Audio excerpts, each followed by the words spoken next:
I'd like to welcome Pak Sandiaga Uno. A warm applause for our Minister of Tourism and Creative Economy.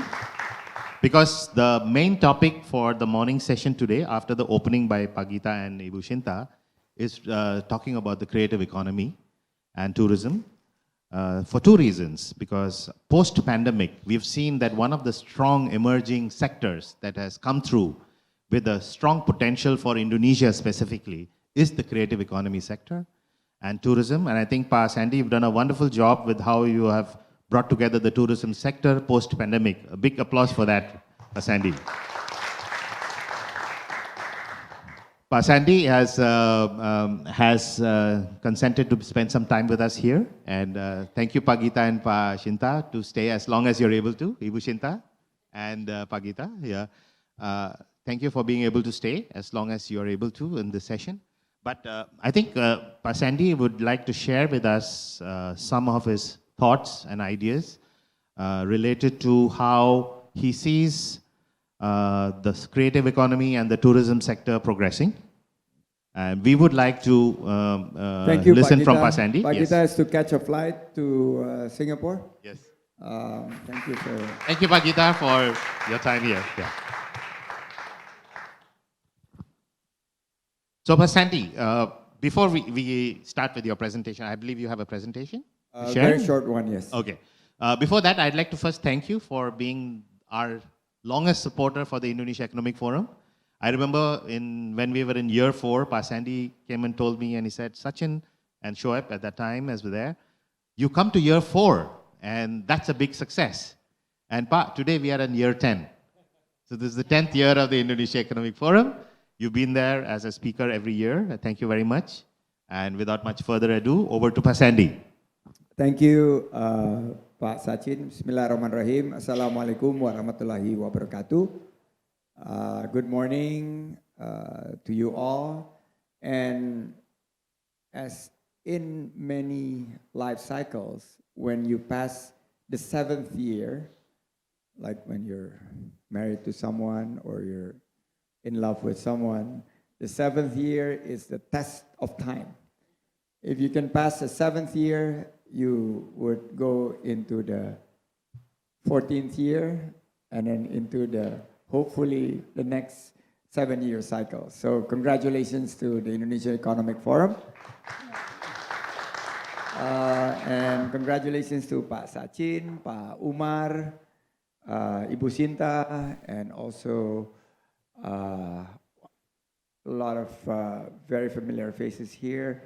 Thank you very much. And we're in a very exciting times. This is the second day of the 75 days of campaign. And although election is coming up soon, we felt it's business as usual. So this is really good. I think business is hopefully continuing to invest. People who are here around the table have very confident and optimistic view about Indonesia, even election is around the corner. I'll be very brief to update you where tourism and creative economy sectors are. And I think to reiterate what Sachin said, it's the two sectors have emerged as now a new and renewable, not energy, but sources of growth because it creates good quality jobs. It actually promoted the decent type of achievements in terms of SDGs.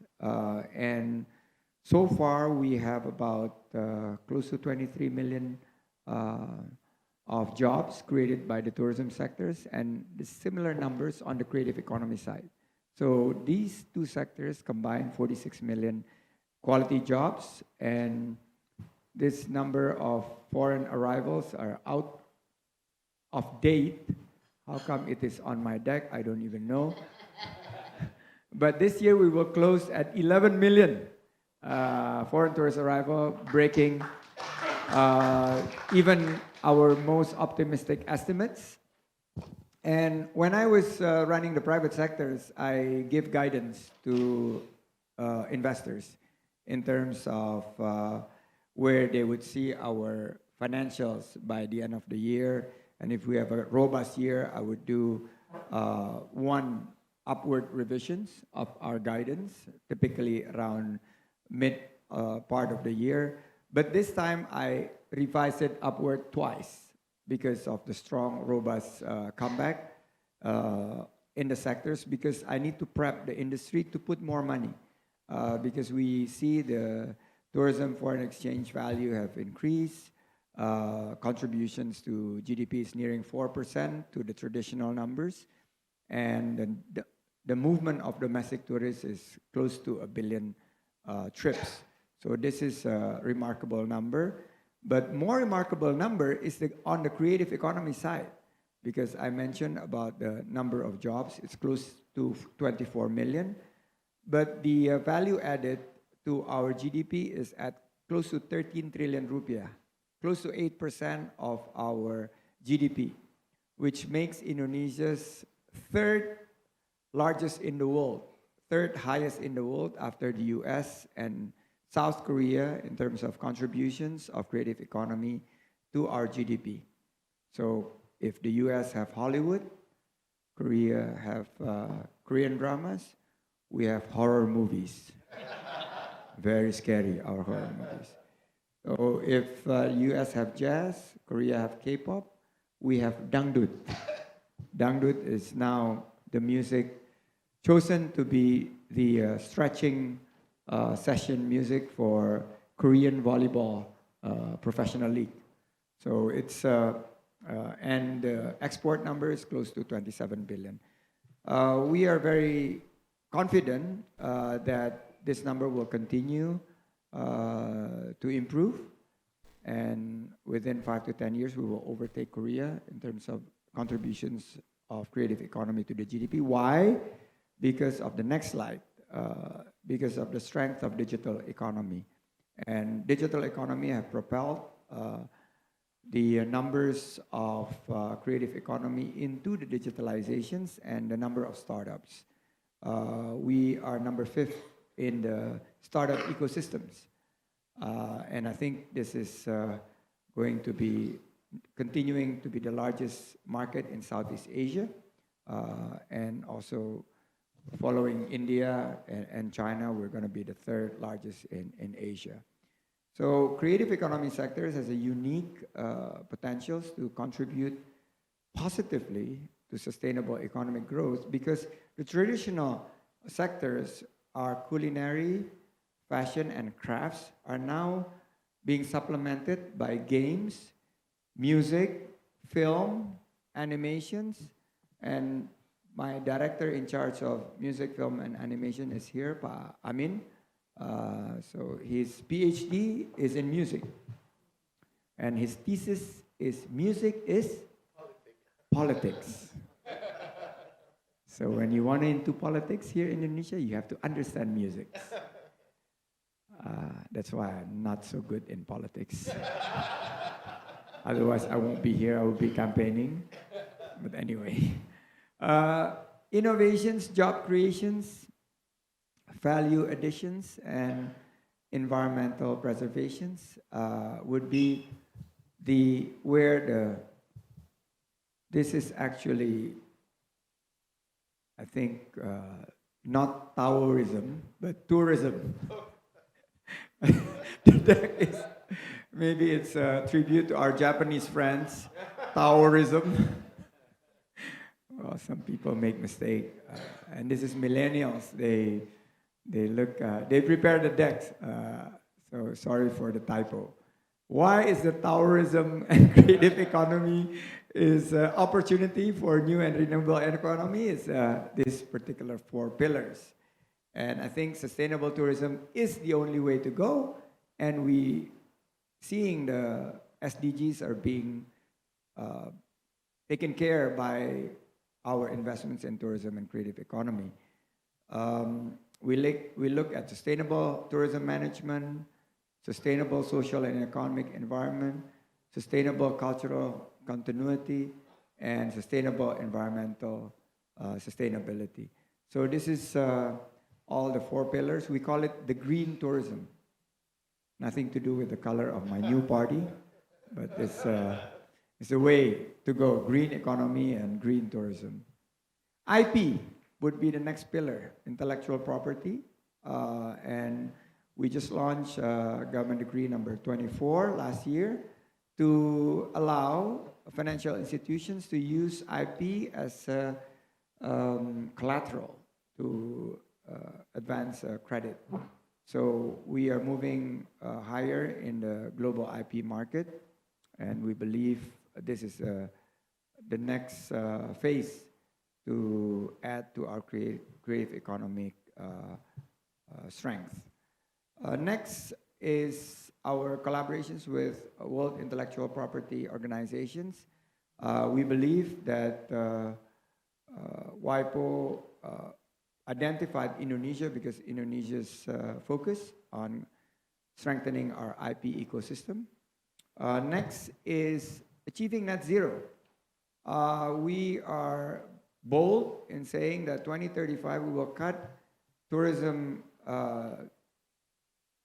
carbon emissions by 50% and completely go net zero by 2060. So we are using village tourism, new and renewable energies, waste management, as well as carbon footprint calculator initiatives to push how we could plant more mangrove, mineral trees, restoring the coral reefs, in terms of how on a concrete basis we help cut this emissions of this part of our climate actions.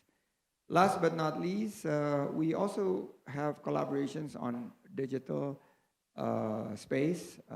Some of these are in the areas of artificial intelligence and also augmented reality and virtual reality.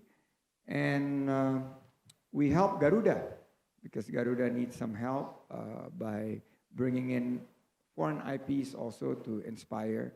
So like Pokemon will start to be one of the official IP partners of Garuda, whereby we believe that this will bring not only more name recognitions for Garuda and Indonesia, wonderful Indonesia in the Japanese market, because Pokemon Go is still a $6 billion worth of IP that could be used to help more foreign tourist arrivals into Indonesia. So thank you very much for the time. I'm sorry I can only stay for another 15 minutes because I just got a call by my boss, Jokowi. So we'll hopefully be able to stay here until 9:45, where I need to have a hard stop and make my move to the palace. Thank you, Pa Sandy. Big applause for Pa Sandy's presentation. We actually have here Pa Chandra Darusman, formerly from WIPO. Pa Chandra, may I invite you to come to the front?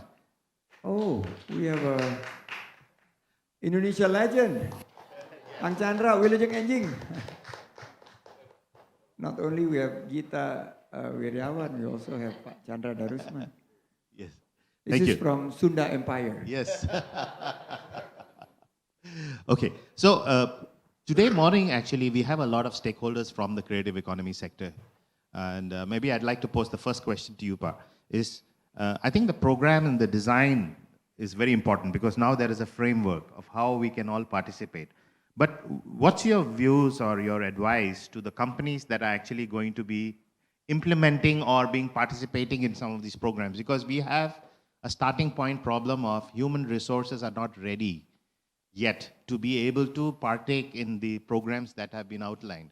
So how do you see the role of the government in interfacing with the private sector and the public sector, academia, etc., in order to be able to provide enough people who can actually undertake and make these programs into a success? Human capital is key, absolutely critical to get us to the next stage of this creative economy. And because IP is the foundations, and Pak Chandra is have been advising us on how we move forward. So we invest a lot of efforts and resources into making sure our human capital is well first in terms of moving up the ladder and understanding that IP would be key, including our micro, small, medium enterprises. So we're facilitating IP registrations for our creative economy players. We are also protecting their IPs, and I was told it's some staggering number of close to 14 trillion rupiah yearly have been lost because of piracies. This is movies. By the way, anybody all have watched Gadis Kretek? Raise your hand if you watch Gadis Kretek. Beautiful series. I just finished the fifth episodes. Hopefully more seasons to come. And we are now creating a tourist package. It's basically tour packages around the movies. So yeah, I think human capital would be number one, investments in human capital. Secondly is creating a robust institutions. So Ministry of Tourism and Creative Economy is one facilitator, but then we have other ministries taking care of this. And we have the police to make sure that all violations are... one thing that Disney, this is told to me by Disney, that they have seen globally, Indonesia has emerged as the top country in terms of cracking down illegal sites. So they really give credits to us on that. But we need to do more because we need stronger institutions. And finally, I would say soft and hard infrastructures that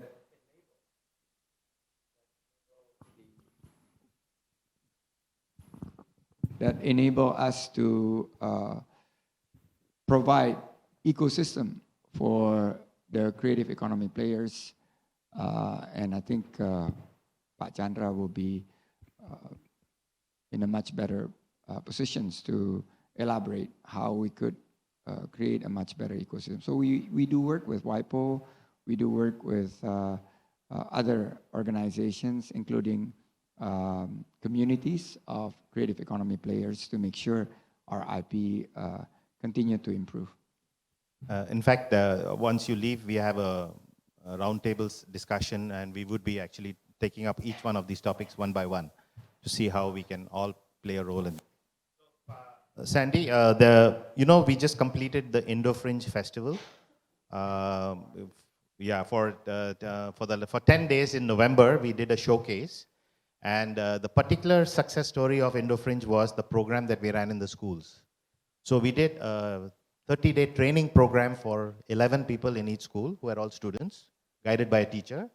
And we ran a collaborative learning and project-based learning exercise where the students would organize a festival. And they learned all different aspects of the festival, right? From production to videography to invitation to design to stage production, sound, light, etc. And you won't believe it, we had given them a target to involve 90 schools, but they actually brought together 382 schools. So this was a huge multiplier effect that we were able to find, and we found that maybe that's one way of getting the young people engaged in building SDM, or the human capital of the country. What's your view that should we be starting at an age of 15 and above so that people are able to take career decisions? Because you know what happens here? People move on. Everybody wants to be a doctor, lawyer, engineer, professional. And a lot of people don't know that there are career choices in creative economy which are as good, if not better. So what's your view on how should we be helping our youth prioritize getting into the creative economy? I was looking at the Indo-French matrix before I left this morning, and actually we almost double from the earlier estimates with 380 events. My advice would be start as sooner as possible, and some of these future artists actually could be discovered when they're at such young age. And we have ample talent pool when you're able to take a deep dive. And school would be a great, and I think Pak Nadim would agree, that the future of jobs is actually quite complex. It's not just one particular sectors for you know, I have a 23-year-old, my second daughter, who's completely uninterested to have just one job. She wants to have at least 2 jobs, better still 3 jobs. Well, I told her her education is so expensive, but her 3 jobs combined have not really been able to provide a nice salaries for her living in New York. So she went and, just like your sister, graduated from Parsons, and that's a really expensive school. But she enjoys now working in the creative space. Culinary, she works in musics, and this is the reality. I think the future of jobs needs to be agile. It's the gig economy, and they're more interested in 1 or 2 type of flexible jobs in their career. And this is something that we as government needs to appreciate this, acknowledge this, and create policies that would allow such flexibilities. Thank you, Pa. Another topic I want to touch upon before you leave is digitalization. I think our president has also directed that digitalization in this sector would be very important because it's a force multiplier. We have here in our room the Cam Frost from Megatix. Could you put your hand up, Cam? And Megatix has built an app for Bali. And it is an app that completely brings together the entire ecosystem of Bali on one app. It's an example. If you can do that in Bali, same thing can be done across 90 cities of Indonesia. And that is a force multiplier for all the SME sector, and everybody is able to be represented on that app. So in your view, Pa, like this, what are the approaches that Common Paragraph is now doing towards digitalization? We are onboarding close to now 25 million SMEs into digital ecosystem. Onboarding this through the various programs. And I think there's one certainty. There's a lot of uncertainty in the world, but one of the certainty would be that we are transforming our economy into digital. And I think we need more investments, in particular on 3 clusters for our creative economy. First is payment. I think we need to, and this is something that I continue to talk to Central Bank and OJK, is to allow more startups to focus on facilitating payments. Secondly is on cybersecurity. As we move into more and more data and digital platforms, we need more protections for our data and cybersecurity. I'm not seeing enough investments yet in cybersecurity. And third would be fintech.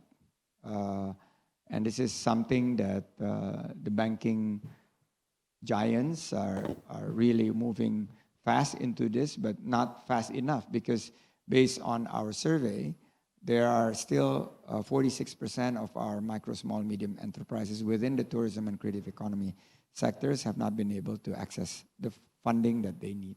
So this is, we believe, how we move forward into digitalizing the economy, not just the tourism and creative economy, but the large overall economy. One last point, Pa.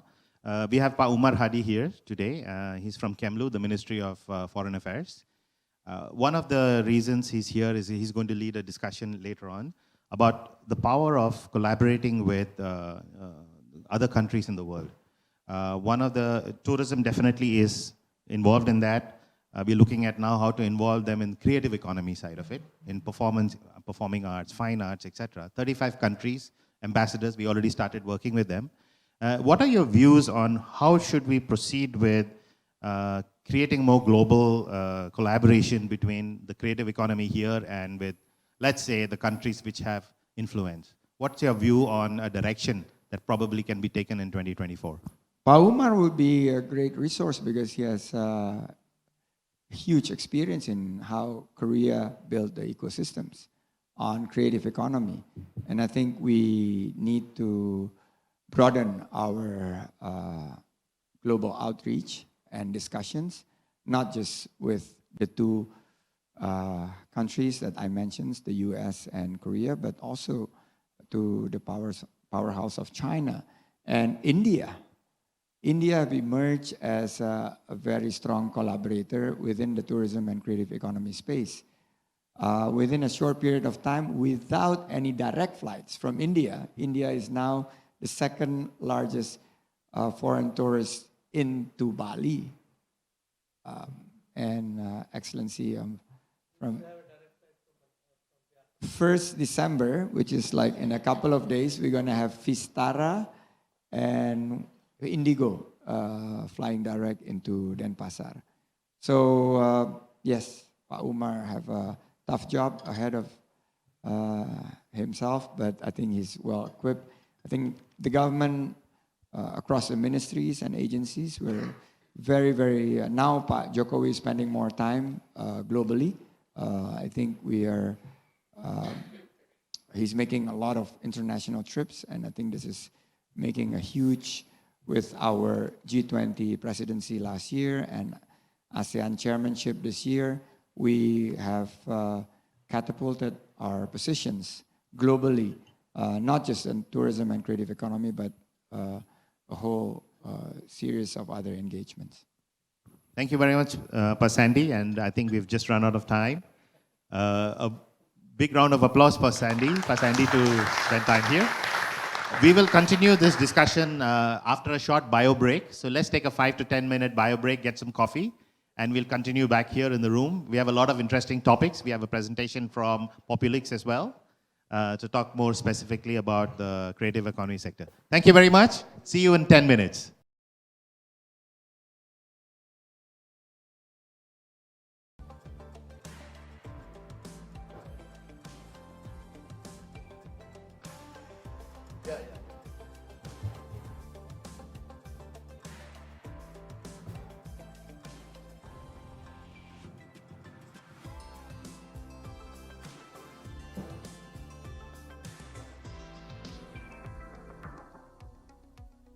In the wrong place.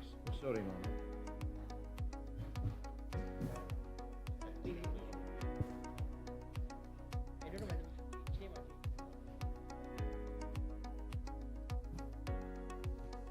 Good morning. Thank you all for being there in the morning session. I think that was a very insightful session with Pagita, Ibu Shinta, as well as Pa Sandy Uno. The purpose of actually the morning speakers is to give us a framework for our discussions as we go ahead. But it's not to just talk about what they said, but it's more about talking about what you want to say. Our biggest challenge that we have faced over the years working in Indonesia has been putting words to action. And they have been challenges for various kinds of reasons. So Indonesia Economic Forum intends to be an actionable platform so that the things that you want to discuss, the things that you want to say, can be amplified not only in terms of a report that's prepared and then submitted to the government, to the cabinet, but also in terms of how we can amplify the message using our social media and our digital channels. As you do know, we go to more than 10,000 people across the region in 49 countries. A lot of the messaging is also within Indonesia, and most of our content on our YouTube channels and social media channels is watched and viewed. This year we are going into TikTok, and our team is preparing short clips which can be amplified. Depending on the message and who the audience is, we decide what content goes on to which platform. So this session now is basically more of an actionable session. We have time till about 12:15, 12 to 12:15. We would like to encourage all of you to participate in the conversation. I'm going to go around the room, not necessarily in an order, but in terms of as we go through the various topics, I'm going to invite each one of you to say a few words. If there is something that you'd like to say in between, kindly raise your hand so that I can change that sequence to come to you. We have a very wide mix of people in the room. I'm going to get started with Pa Umar Hadi, who is here with me. Pa Umar is from the Ministry of Foreign Affairs, but that's not the hat that he's wearing when he's here today. He is also one of the strongest, I would say, proponents or I would say champions of performing arts, creative economy, and various aspects related to this in his various roles that he has played in the past. Some of you who have been here on Jazz at the Library know that for much, that Pa Umar and with Ilham have put together a show that is really aimed at the diplomatic community and the people who take decisions in supporting the creative economy and the creative arts. So Pa Umar, maybe I'll start with you. Some thoughts and ideas on what you feel was discussed this morning, as well as how you feel that Indonesia can collaborate with other nations.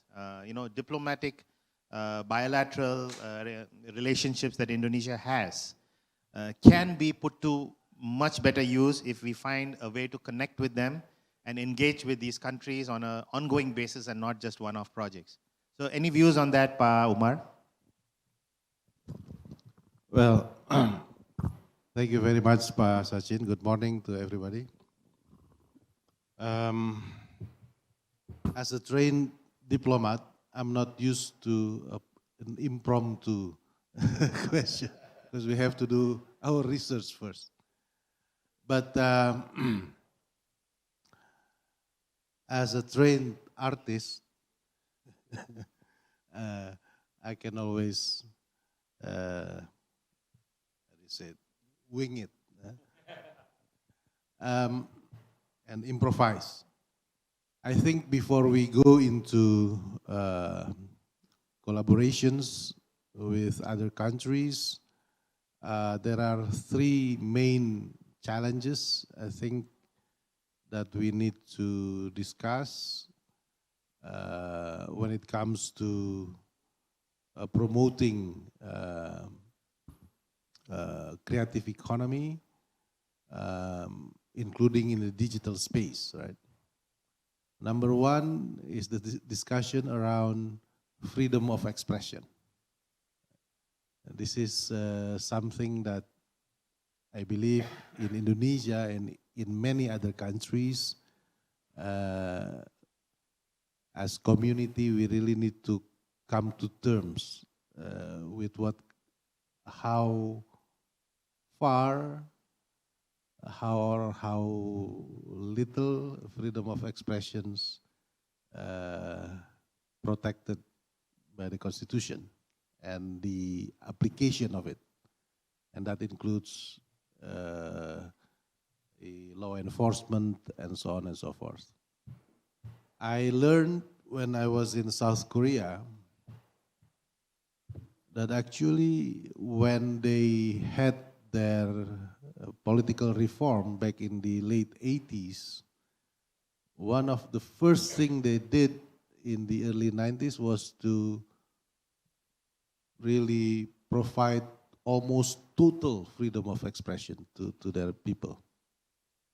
For example, in 1992, they do away with the censorship regulation. And that provided a kind of launch pad for the artists to really, so that's why you can see the explosion of artistic expressions in South Korea since the early 90s. Hence we have now, there was a very funny example in the South Korean films before the 90s, when they include in the story about North Korea, it was always, they always pictured North Koreans as this, heinous, bad, cruel, but and because the censorship from the government was very strong, and even a filmmaker had to submit the story first before get the permission to produce the film. But after 92, suddenly North Koreans become very nice, normal people. And I think in one of the most popular TV series they made recently called Crash Landing or something like that. Huh? You know that?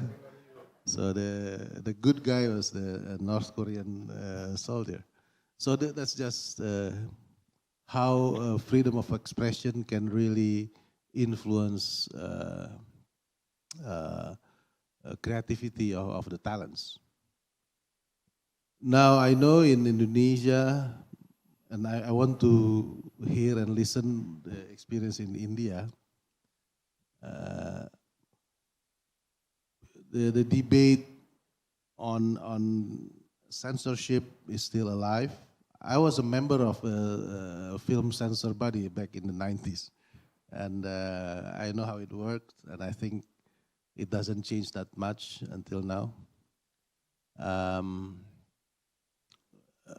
Even music or printed materials. So that's something we need to discuss and come to terms with, or maybe create some kind of a better system rather than censorship. In South Korea, there is now a kind of a rating system, but it is done by the industry, not by the government. That's one. The second issues of discussion, I think, is on talents development or human capital, especially when it comes to education.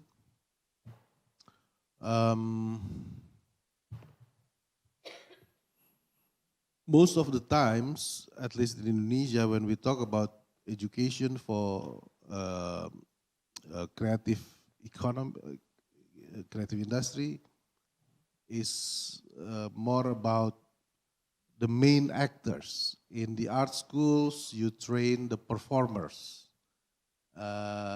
In the fashion industry, you train the designer. But we often forget to train the how do you say it? The support system. In the film business, for example, we forgot to train seriously the lighting engineers, the sound engineers. One of my hobbies is producing documentaries, and it's always very difficult to find a good videographer or post-production editing people. It's very difficult. So from time to time, we have to rely on still hiring foreign experts if you want to have a better quality of the production. So this is, I think, one area also to work on, how to train and educate and provide the skill sets for these the whole ecosystem of when you talk about production of in the creative economy. And not to mention also about the need to educate or train more management or managers and producers. I was also posted in Los Angeles for a few years, and I visited many of their art schools, the Cal Arts or the George Lucas Film School at the USC. And I learned that even in the curriculum for performers, the first semester is all about production, right? So before a film student learn how to make the movies, he or she should learn first about the overall landscape of film production. And this is, I think, what we need to inject in our education system. The third issue is about the market. The debate in Indonesia is about whether you want to protect the market to allow the locals to thrive, or to open it to have more competition. And this is not an easy debate. I know, I think whoever is in power will always face this kind of debate. In South Korea, when I learned about their creative industry, actually what happened was they really opened the market. You know this, and actually the government stay away from the market and let or allow private companies to do the job. And I think it was, again, in the early 1990s when the government decided to open up the market for, at the time, at first on media organizations, and then on film industry, and then music, and so on and so forth. I think the game changer was Samsung, when Samsung Group decided to spin off CJ Group. That's why we know now CJ Entertainment, CGV, and so on and so forth. And these companies remain to be the driving force of the creative economy in all sectors. You know, actually, for example, in the CJ Group, the biggest part of CJ Group is not the film or music, but it's the food. Yeah, it's a food industry. So, and they call it now lifestyle industry. And I think this is something that still needs to be promoted in Indonesia. So I think those are the three issues that I want to bring in this morning, Pak Sachin. Thank you very much. Thank you, Pak Umar.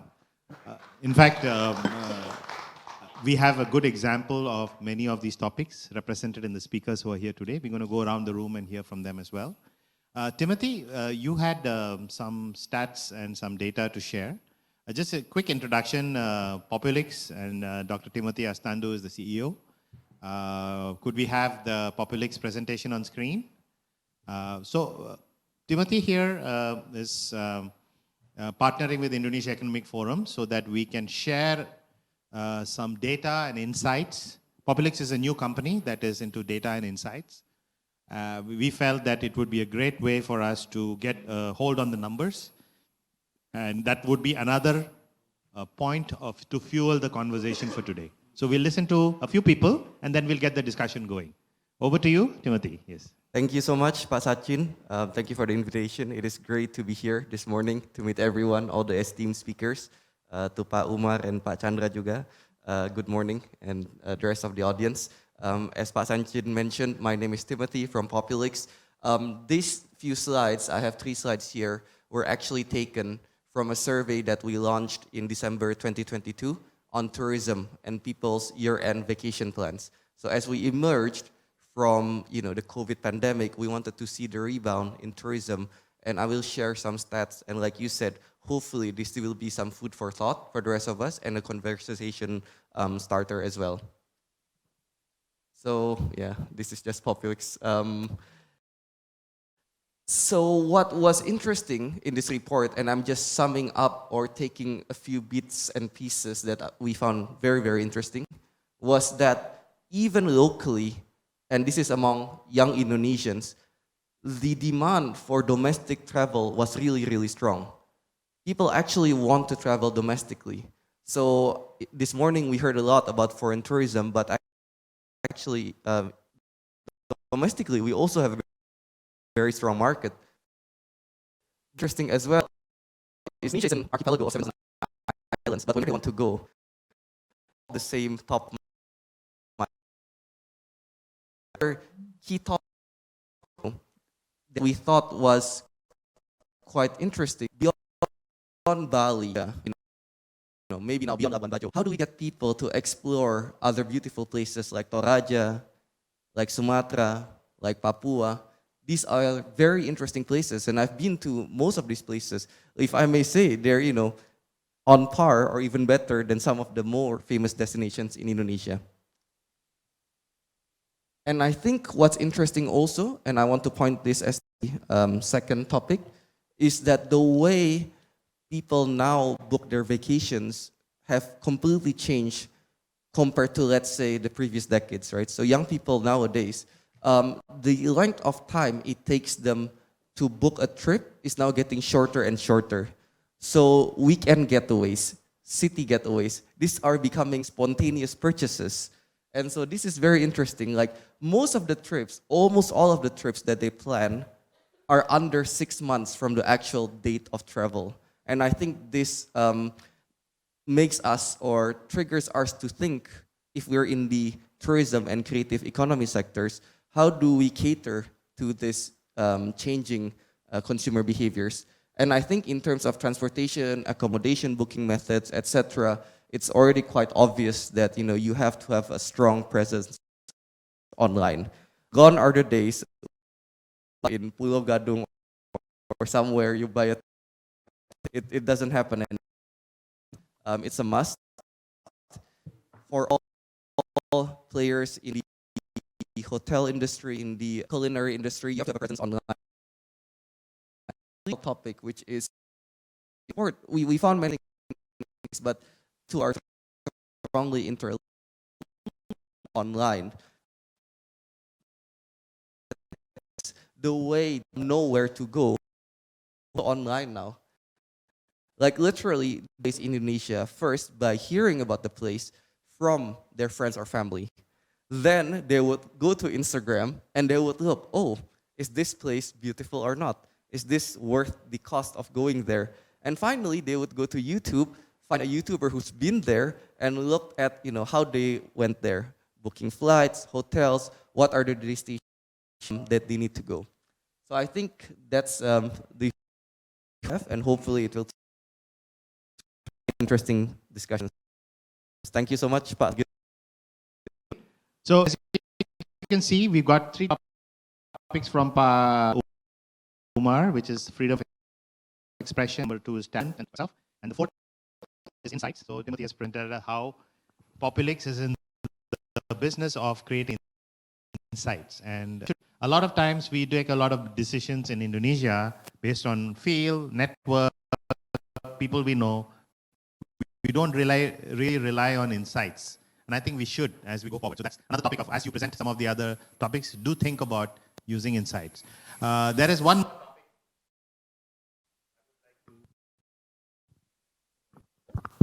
Sorry. So there is bring Chandra to talk about, because Pa Chandra has been part of tell us a little bit more about what they do, but his experience there has brought forward another important aspect that we should consider in this whole creative art economy industry. Over to you, Pa Chandra.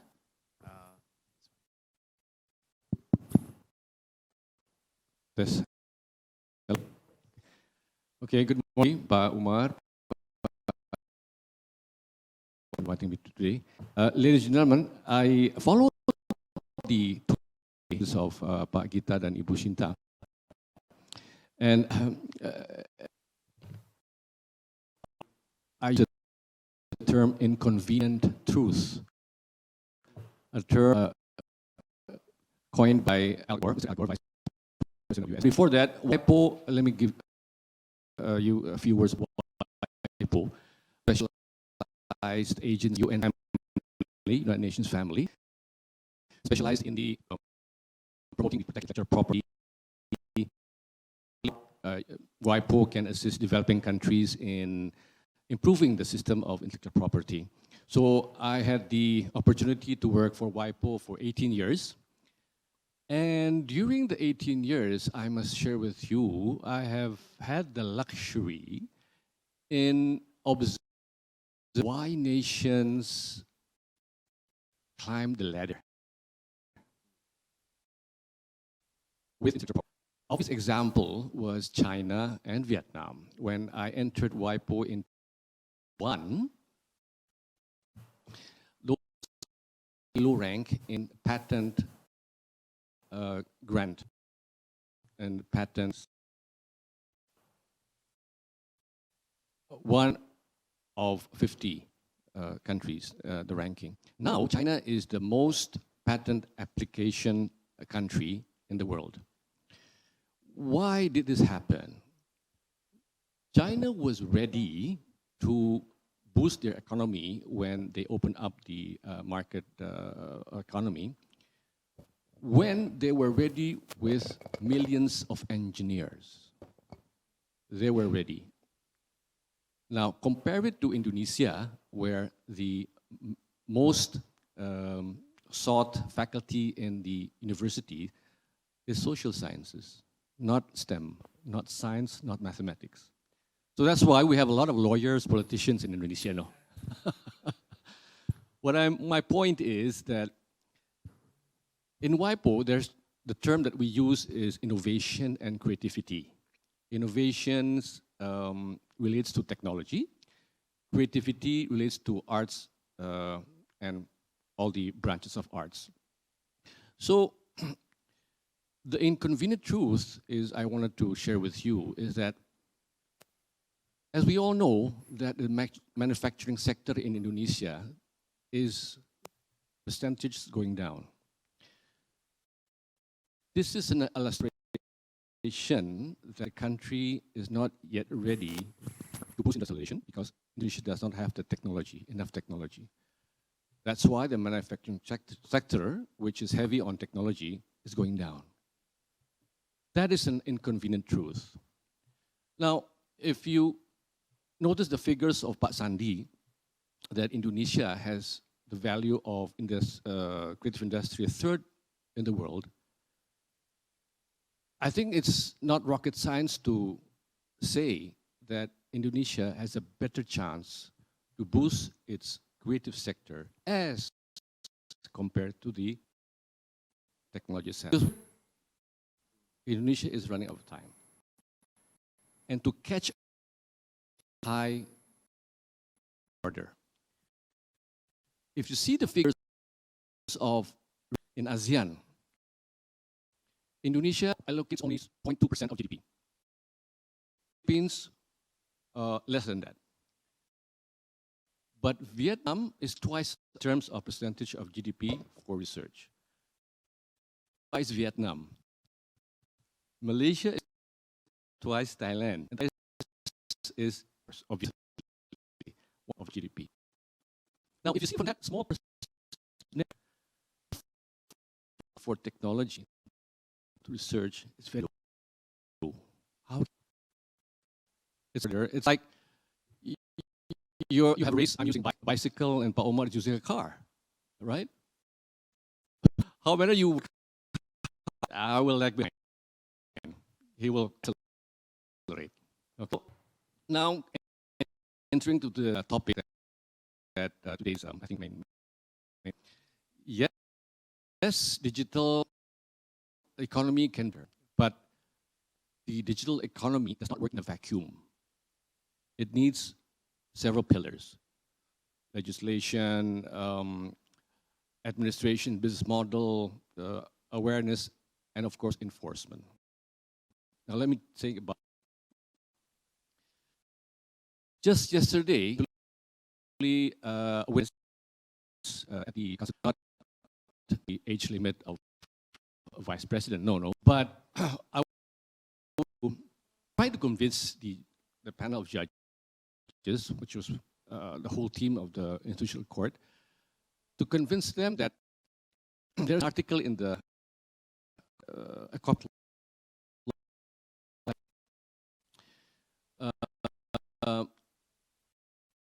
market like malls are obliged to eradicate tenants who sell to give food for thought. Thank you very much. Thank you very much, Pachandra. So you added a couple of things, not only IP, but also technology, collaboration. You addressed the market thing. So we have some interesting hooks to get onto. I'd like to ask Nalin to talk a little bit about talent, because talent is the second point that Pa Umar brought about. Orbit is also one of the organizations that's heavily involved in developing talent outside the normal academia approach, because academia focuses on 4-year degrees and postgraduate degrees, while as I think the need of the hour needs to be skilling that can be done within months and years, a year at the most. So Nalin, over to you. Thanks, Sachin. Before I speak on that, I had a light-hearted insight based on the data you presented. Suggestion from partner to go on a trip, only 28%, partner or spouse. And taking partner and spouse for a vacation, only 8%. What's happening? You are a minority. Came with your wife. Insight I got from that, which was a little surprising. But yes, I had asked Pagita earlier that in Indonesia, you mentioned people taking social sciences. That's our experience too. I have visited 250 universities, and I'm surprised that there are classrooms full of people studying things like Russian literature. What kind of jobs will they get after that? Or something like that, equally abstract, which we don't find in other countries. See, the latest example of a country skilling up on the technology side is Vietnam, which come leaps and bounds in the last few decades. And before that, India. What happened in these two countries? Why did they succeed? It's interesting to see what happened in both these countries. India succeeded and Vietnam succeeded despite the government. That means the government did not interfere in technology skilling and skilling in general. They confined themselves to universities. They let private sector do all the skilling. They removed all the regulation, like you said about the censor board, which you yourself were a part of. I didn't know that. Maybe you should have removed it then. But in my experience of just these two countries, they let it go. What's the result? Today, India produces 1.5 million or higher engineers, 500,000 doctors. Everywhere you go, and it's an observation I made to Sachin when I came to Indonesia 6-7 years ago. When I drive through the Indonesian highways, I see one major difference between Vietnam, India, China, and Indonesia. In those countries, every city you pass through, the signboards and billboards are of education institutes, private education institutes. India has a dozen of them with more than $1 billion market cap each listed on the stock exchange. In Indonesia, the only billboards you see is cigarettes.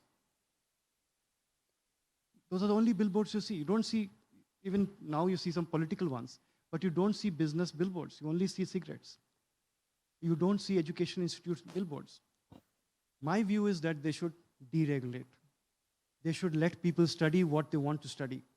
Today, universities in Indonesia are teaching what they have lecturers for, not what students want. We did a survey across hundreds of universities across Indonesia and asked students what they want to study. AI, cloud, digital marketing, that's what students want. But they are studying what universities are offering. I think the answer is to deregulate. It's some oversight, maybe. That's my view. It's a good point, actually, because, for some of the jobs that Sandy mentioned earlier, there are no courses. We don't have, many of the universities do not have courses for film management, for festival management, for courses. Courses like this are very in a handful of places only. So I think that is a food for thought that maybe we can work with Ministry of Tourism to find ways to get more of these short courses, collaborate with more international universities, etc. Okay, thank you.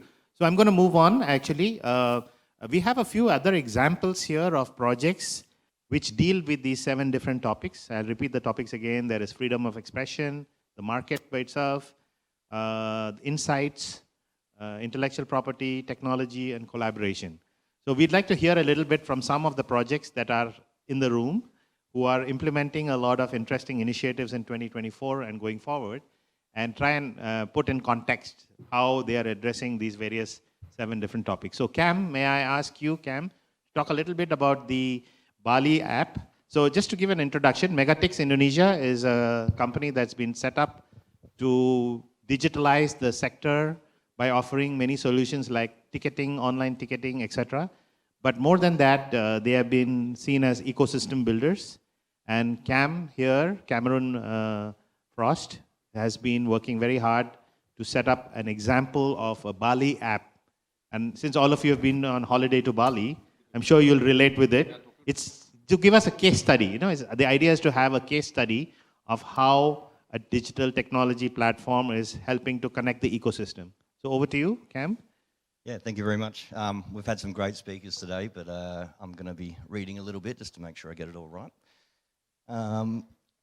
Good morning, distinguished guests, fellow entrepreneurs and esteemed members of the Indonesian Economic Forum. I'm here to stand before you today as the CEO of Megatix Indonesia. We're a company that's trying to also not just revolutionize the ticketing industry, but has also embarked on a mission to enhance the cultural and experiential richness of Bali and beyond. So just a little bit about Megatix. So in 2019, we were introduced Megatix Indonesia, a ticketing platform designed by promoters for promoters. So we recognized the need for change in an industry where power was often taken away from the promoter and the creatives. So at the core of Megatix's mission is a fundamental belief in empowering event organizers and promoters in an industry where intermediaries often seize control. So Megatix stands as a revolutionary force, returning power to those who curate and bring events to life. Our platform is meticulously crafted to be a partner and not a hindrance. And unlike traditional ticketing companies that seek to dominate and control the entire process, Megatix champions the autonomy of promoters, ensuring they retain control over their events, their branding, their audience engagement, and their financial outcomes. So today I'm proud to share that Megatix handles almost about 80% of all the events in Bali now in just a few short years. Our focus this year and in the coming years is to extend our reach to the other regions of Indonesia, to which we've already had a lot of fantastic success. We've already supported many, many large-scale events around Java, Kalimantan, and Sulawesi, so we're looking to hopefully grow even further this year. These are just a few of the clients that we already work with, so you might recognize a few names up there like Atlas, Bali United, Bali Tourism Board. Basically if you've been anywhere in Bali, you've probably been to a few of these venues. So our journey with Megatix led us to a profound realization. While people were enjoying the events and tourism, they really struggled to connect spiritually and culturally with Bali and beyond its popular attractions.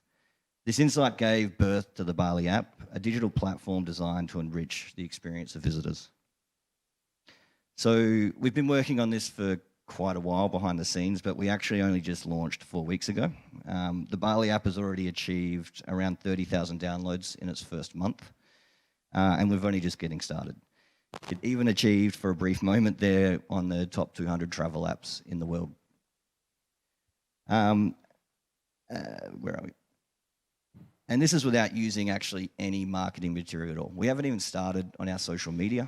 We haven't started on offline advertising yet. This is purely just making the app an actual tool that you need to interact with when you come to Bali. So by positioning itself as a powerful tool for tourists to navigate cultural venues, connect with local drivers, tour guides, and to find events and activities, and to discover the true essence of Bali beyond the well-trodden paths. The Bali app is quickly becoming a must-have app on your phone while visiting the island. Oops, I haven't been pressing that button. So there's a good example of one of the features that we have is a transformative map feature. It's innovative use of interactive maps, enriching the experience of renowned locations such as Monkey Forest, for example. So when exploring Monkey Forest, our app provides users with a digital interactive map. I don't know if I can, yeah, as you can see there. So essentially, like, a lot of people would go to Monkey Forest and they would just walk through the venue as quickly as they could, snap a couple of selfies, and off they go. I don't know how many people here have been to Monkey Forest, but did you know there's actually 8 different monkey tribes inside of Monkey Forest? Most people don't. So this app, we've actually worked with Monkey Forest and the village leaders to actually curate what they want people to know when they come into these venues. So you'll be able to, when you get, now, next time you walk through Monkey Forest, you'll notice there's these 8 monkey statues holding up QR codes. So you can come and scan that QR code and it will tell you where you are and what you're looking at and what it actually means from the actual people who come from the Ubud village. So we have all these tools inside the app that actually allow you to connect more culturally and deeper at these venues. So a good example is, I don't know how many people have been to the UNESCO site at Jatilui. So it's great, right? It's absolutely incredible. It should be a must-go location to everyone in Bali. So we went up to Jatilui the other week. Actually, it's my first time. I've been living in Bali for quite a long time, and ashamedly, it was my first time. And we just went, wow, how is this not one of the biggest tourist destinations in Bali? So we actually sat down with the management, again, with the village, and we said, what's happening here? How can we actually help? And we realized that they're really under-digitized. There's actually very difficult to find out any information. It's very difficult to buy your ticket. It's very difficult to know what you can actually do in the region. So as a case study, we're now working they basically came to us and said, Cam, help us, do what you need. So now we're working on actually, again, mapping out the whole venue. What are the best trails to get through the rice fields? How do you actually rent a bike to go through these rice fields? So what we do is we go to each location and we ask them, how can we make your customers' experiences better at your venue? Or how can we help attract more people to these regions? So, it's something that we're just experiencing with all the villages that we're speaking to. They're coming to us with open arms and going, yes, please help, we need this.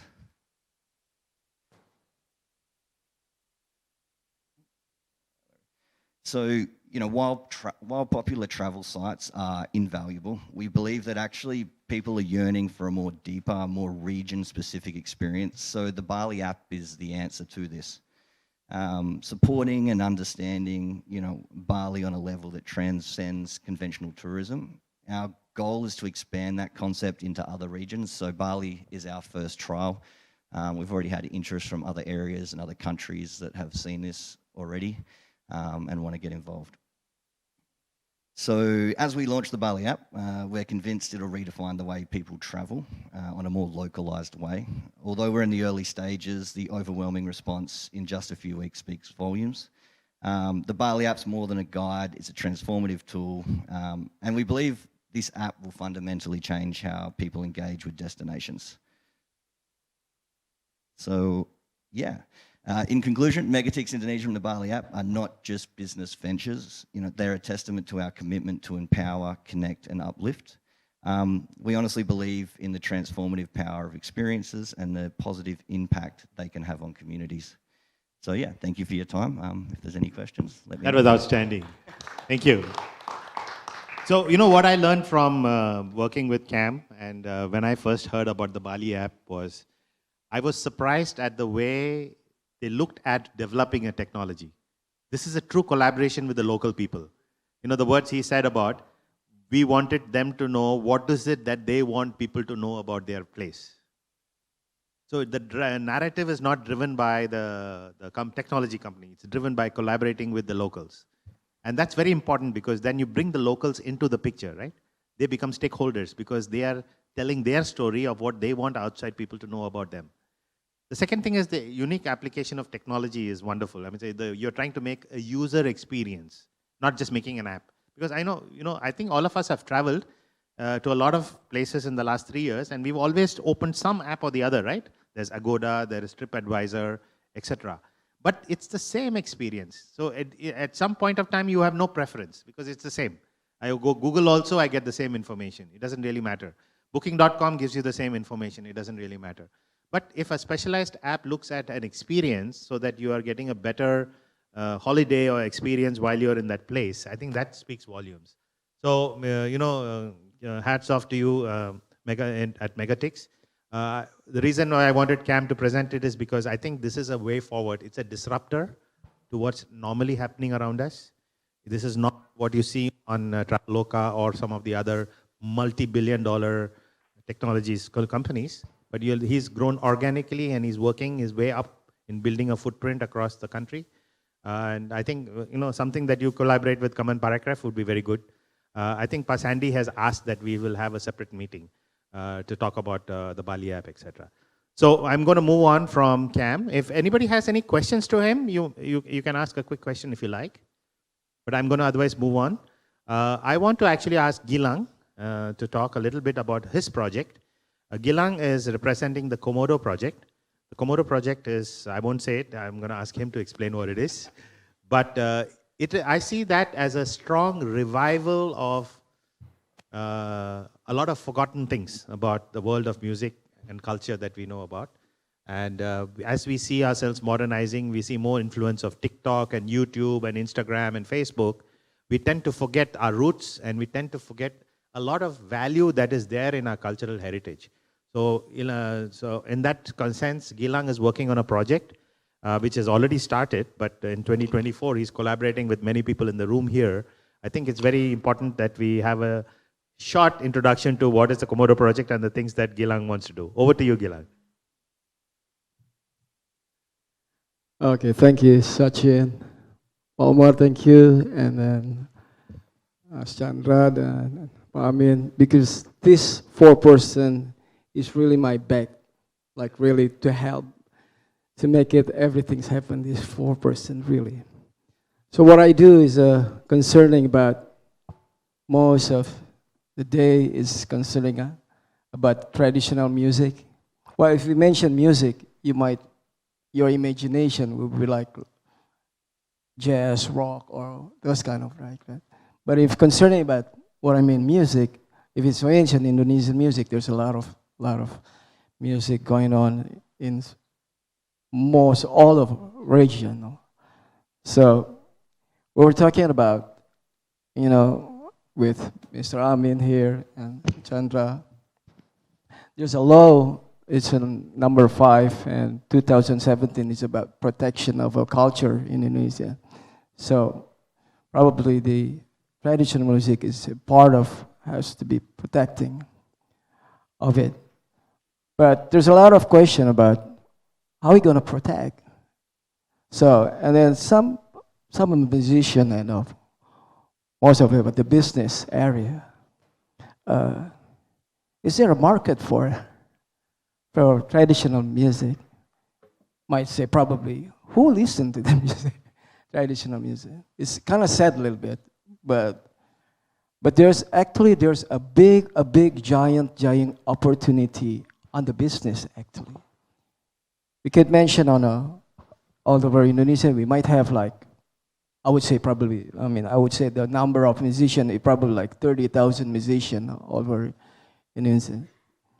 And there's a lot of thousand traditional instrument all over Indonesia. But it hasn't probably putting on the modern management. It hasn't been go to that direction for a while. So in the meantime now we are trying to make like the ecosystem and everything.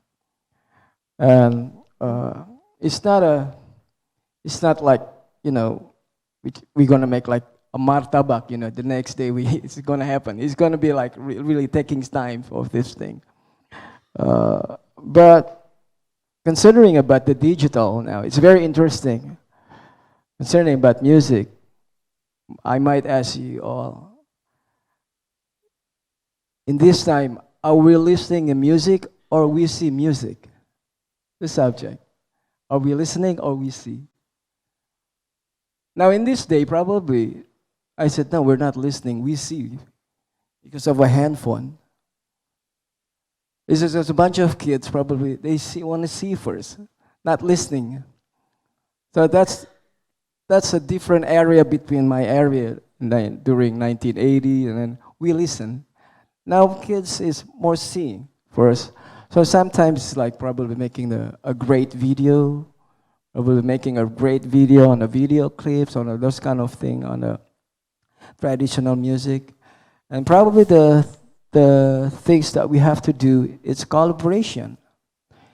The great things about the collaboration probably, the traditional musician can be more collaborate with those foreign great musician, I would say, like a big name, the state or England or wherever, China, Japan. They really love to join with the traditional music. But then again, probably those musicians, how can we reach them? How can we reach to the village probably? Because we're probably living in a village. That's probably another question. Then I have a lot of friends in Hollywood that said, look, Gilang, why don't we bring here to playing in Hollywood? There's a lot of star who wants to play with all these great musicians. I said, yes, probably, we can do that. And then there's one thing we've been talking with Sachin, has to be like a festival probably. Mr. Ramin has been doing so many festivals, you know, going around. But the important probably, everything is about sustainable. Sustain. That's one of the key. So the sustain probably, it can cover by the business probably. But the business people would love to make a festival all over the place by touching the traditional music, and can be like, if we're making like a festival, but the economy creative, like tukang baso can earn 10 times than he's selling on the street, right? So our stalls are all learning that. It's not about stage skill, it's about those who selling martabak, tukang baso, those kind of thing. Oh, okay, that's really, I wasn't concentrate to that at that time. But we have a lot of region that it has to be sustainable of a festival. That might be help on the economy of music traditional. And we have a lot of manufacturing traditional instrument.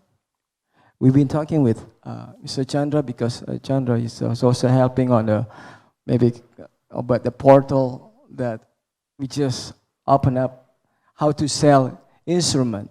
But we've been talking also about, be careful, when you sell the instrument, there's so many orders. Is it ready or not? Yeah, that's also another things that I remember at that time we had a Congress. It's the first Congress for the music traditional, and I said, can we invite it from the minister from the Kehutanan, what is it, forest? I said, what are you doing in the forest? No, we need wood, I said. Because if there's no wood, there's no sound. There's much making the instrument by wood. So we have to make a sustainable of the forest, the bamboo and the wood and everything. And probably there's contribute with a 12 probably minister probably for the making of this progress of economy on the music traditional.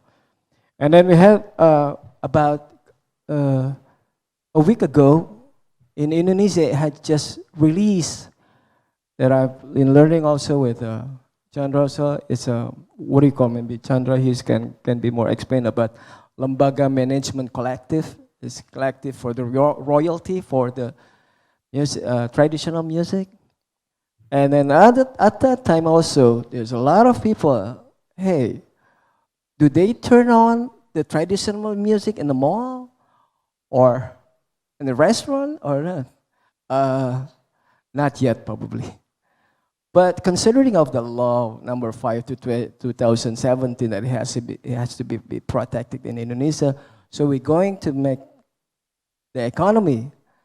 So that's why probably the music is going to be survive. It's going to be just keep going till whenever. Because if there's no market, it probably our culture is gonna step by step is gonna be out of nowhere of this traditional music. So today we are considering of the greatest thing about this digital area, probably everywhere, whenever time that we can see the traditional music. There is so many culture all over Indonesia, but the greatest thing now probably that the festival is already in a certain area is already done, but there's also considering probably in a small village also has to be a festival and everywhere. So back again, it's the most important. It's the great management on everything. Thank you very much. Thank you, Gilang. And I think a warm round of applause for the project on preserving traditional music. I think what's important here is it's not traditional music in the way that we may imagine, right? This is in fusion, in collaboration with young people from many other countries. So it's about making traditional music more mainstream and more popular so that the youth can latch onto it and not see it as the music of their grandfathers. So I think that's the key here. So, Amin, we're going to come back to you. I want to get a few more projects here because I think then we will get a response from the common paragraph on how can the ministry help in connecting all the dots together. So I have a few more names here. I'm actually going to tell you so that you know, you won't be surprised when I come to you. We have Ainsley, who's doing a Trust Foundation's concert with a huge orchestra and taking it overseas. So I'm going to hear a little bit about that project from Ainsley. Alistair has a lot of projects up his sleeve in preserving culture. So we'll have 5 minutes from you, Alistair, after this. We have Pak Gatot and Prakash here who are working on the Indo-French project. We'll hear a little bit from him. We have Mo Siddiq here, who's building a footprint for Indonesian comedy worldwide. And I think he's one of the pioneers in that area, and he has a lot of challenges that he would like to bring here so that we can find solutions. We have, and we have, like we heard from Orbit, we had Nalin talking about how they're doing capacity building. We also have USAID here. Philip is here. And I think we can hear a little bit from you about how you've been approaching, supporting programs in Indonesia. But we'll come to that at the end. I'd like to go on to Ainsley. Ainsley, a few words from you about what your project is and some of the challenges that you're facing that we could collectively come together and work for. Thank you. Over to you, Ainsley. Okay, thanks, Sachin. A lot of what Gilang said I resonate with. I'm not a musician. I'm not a concert producer. I'm not an artist.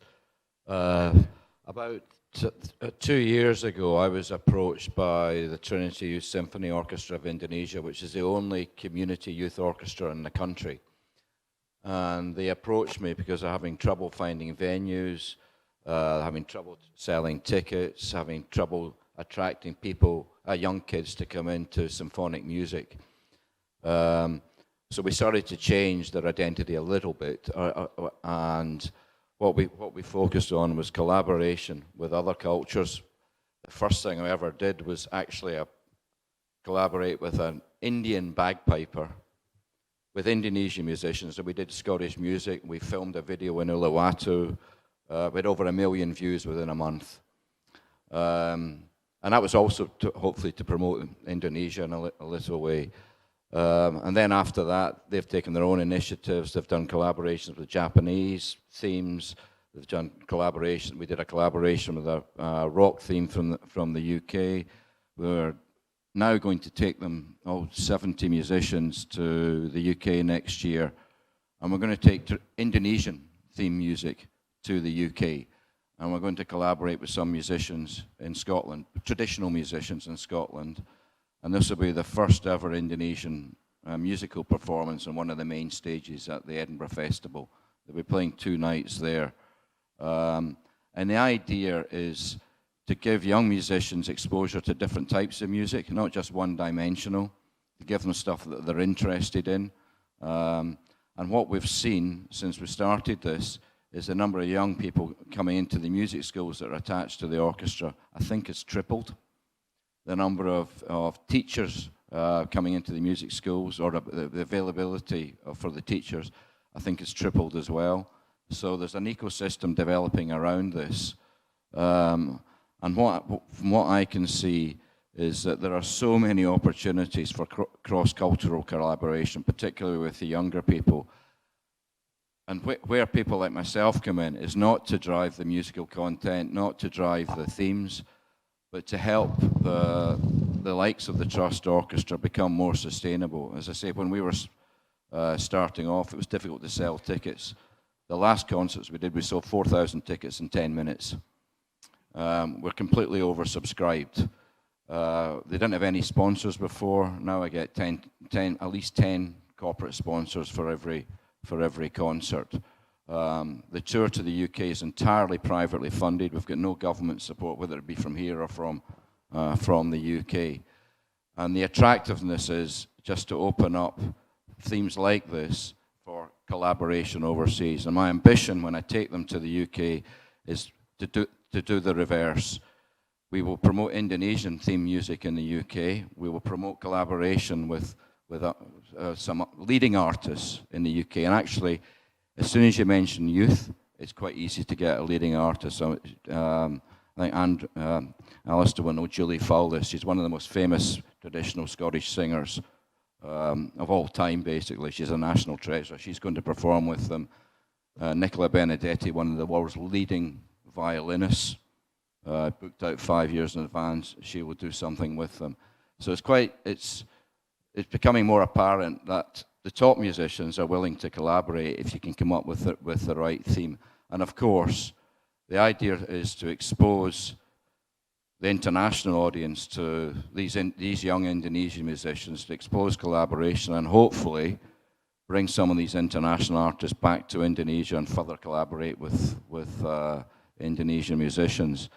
I think the traditional music theme and the fusion has got lots and lots of legs. I was talking to Gilang earlier, and I said that actually one of the biggest musical genres in my country is traditional Celtic music.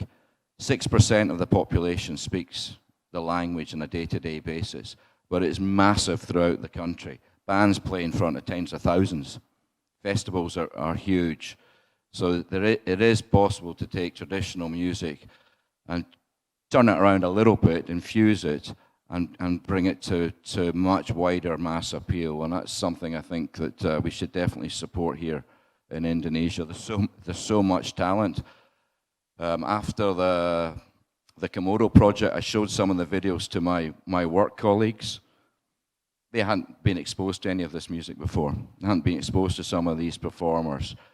So I think it's just a case of providing opportunities, exposing it to a wider audience, and it will take on a life of its own, providing us people around this table can find opportunities for these musicians to perform and provide opportunities for musicians like that to collaborate. And I want to start at the younger end. The youngest performer I have in the orchestra is 9. The eldest is 26. They're all talented, but to give them life-changing experiences, to go and perform abroad, collaborate with other artists, word of mouth will spread. There'll be more and more Indonesians encouraged to go into that sector. And for business people like myself, if we can help the likes of that orchestra structure itself in a better way, whether it be for governance, we're working with kids, we have strict governance rules and what they can and cannot do, in terms of preparing business cases for pitching for sponsorship, coming up with themes that are sustainable. That's where the business community can come in. And finally, to Umar's point, when I took the Command Paragraph delegation to Scotland, it was most apparent that the performing arts colleges have a very, very strong business theme to them. So the people that go and study there, they don't just study their artistic genre, they study how to make their artistic genre more sustainable, how to do pitches to business, how to produce, the wider context. And I hope, actually, Umar, there could be more collaboration with colleges like that in the likes of the UK. They can add a lot of value here in Indonesia if we can get it going. So that's my 2 cents worth. Thank you.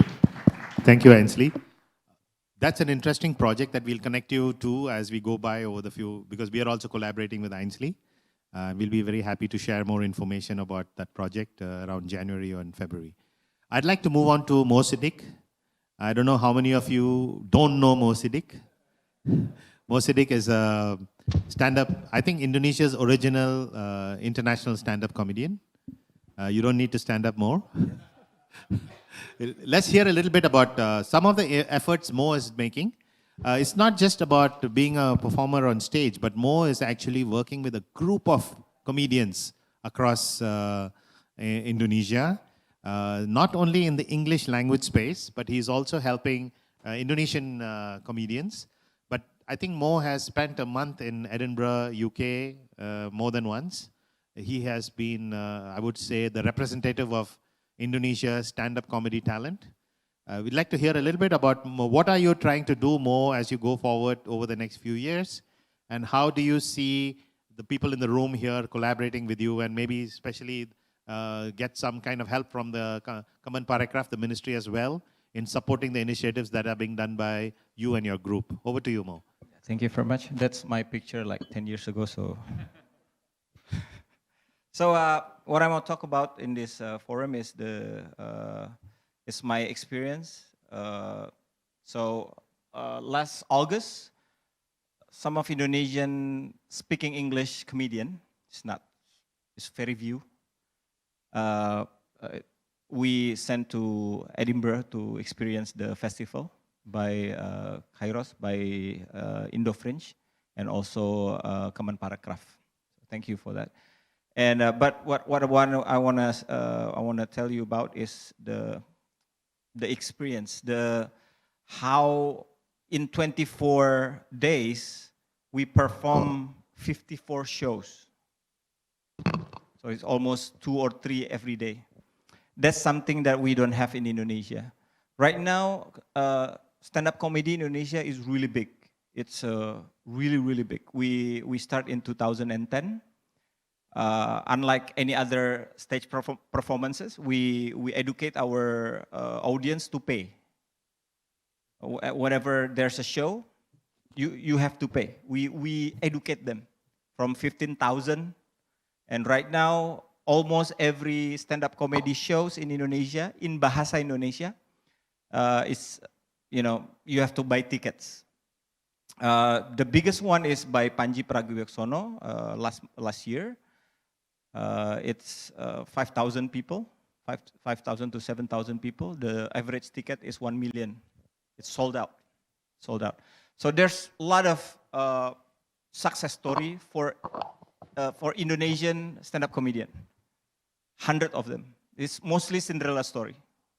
They come from a poor family, come from parts of Indonesian. One of them is like teachers. We have Mas Cemen. Mas Cemen is one of the best right now. He's an English teacher that cannot speak English. Yeah, so that's the fact. That's the fact. That's why it's better be a stand-up comedian than a teacher in Cikarang. Yeah. But there's a success story, but not the one for the English one. In English scene, we are nobody. We are nobody in the world. We are nobody in our region in Southeast Asia. We are like I don't know why. We are even, some comedians from Brunei is doing better than us. Doing better as in they can sell tickets around the region. They get invited to big festival. They actually have their own special on Netflix. That's like, right now it's the biggest, the biggest achievement you can get. In Indonesia, the biggest achievement for a comedian is thrown to jail because of drugs. And that's also the fact. But in the world right now, Malaysia, they already have 3 people have special in Netflix. Singapore have 2. Indonesian have none. Yeah. The problem is probably Mr. Gita is right, because the English, our English is not that good. But I think my English is also not good. But when they push us going to Edinburgh to do 54 shows in English in the front of English audience, you don't have any choice. You need to learn your English. You need to be funny in English. That's really hard. And in the front of, we have 2 shows, one in 3 o'clock in the afternoon and one in 11:20 p.m. Always full, but full with drunk people. So you have to speak in English. You have to be funny in the front of drunk people. That's skillful. 54 shows made us really good. When we come back here, most of us can do 1 hour of stand-up comedy easily in English. In Indonesian term, is next level. We level up really fast in only 24 days. I think that we should do what we should do. We should make because in Indonesia there's no culture of that. The last time we saw everyday shows in Indonesia is back in Solo by Sri Mulat. 50 years ago, I don't know, 40 years ago. They do shows every night. In Jakarta right now, they have JKT48. Yes. Yeah, they do shows every 6 days a week. But in Indonesia, we don't have that. We don't have like people in West End. They do shows. They do West End shows, theatrical shows, for every day. So the actress, the actor, the artist, they spend stage hours every night, every day, like we did in Edinburgh. That's why they're so good. That's why they have international, capability. And then that's why Malaysia have a lot of international actors and actors and also artists in the world. They have Michelle Yeoh, they have Ronnie Cheng, they have Nigel Ng, they have Jason Leong. That's international name. They can sell Ronnie Cheng, he lives in America right now. He have American shows at night. He's Malaysian. Indonesian Malaysian is like Upin Ipin. Like you're not supposed to get beaten by Malaysia. Our food is better. Right? That's why we lack of practices. We lack of stage hours because we don't have that in Indonesia. Maybe the culture. And probably because the place, the stage. We, in Indonesia, Indonesia lack of theater, lack of event space. We have great one in Jakarta, but not in any other places. But also in Jakarta, government theater is also curated by a whole bunch of Gen X and not this generation, baby boomers. All the curators are baby boomers. They know nothing about today's art. Yeah, I got cut by the curators like 3 times.